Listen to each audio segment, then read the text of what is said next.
Clifford and I know that playing is a lot more fun when we share with our friends.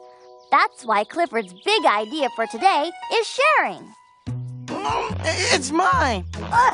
No, it's mine. Oh, it's mine.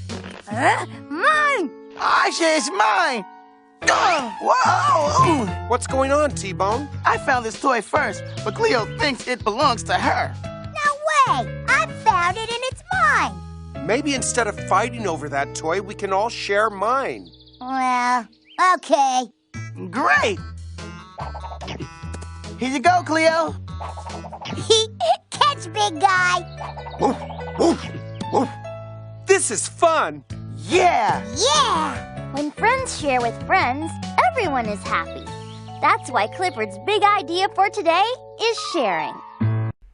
Check out new Clifford the Big Red Dog Scholastic book. Now check out PBS Kids on the website. Remember, it only takes a little to be big.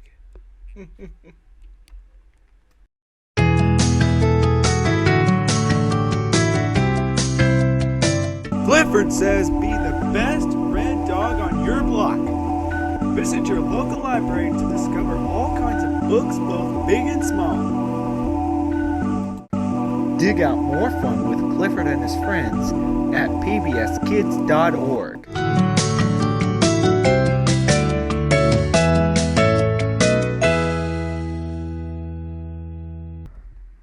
Clifford is funded in part by a ready-to-learn grant from U.S. Department of Education by the Corporation for Public Broadcasting and by contributions to your PBS station from viewers like you. Thank you.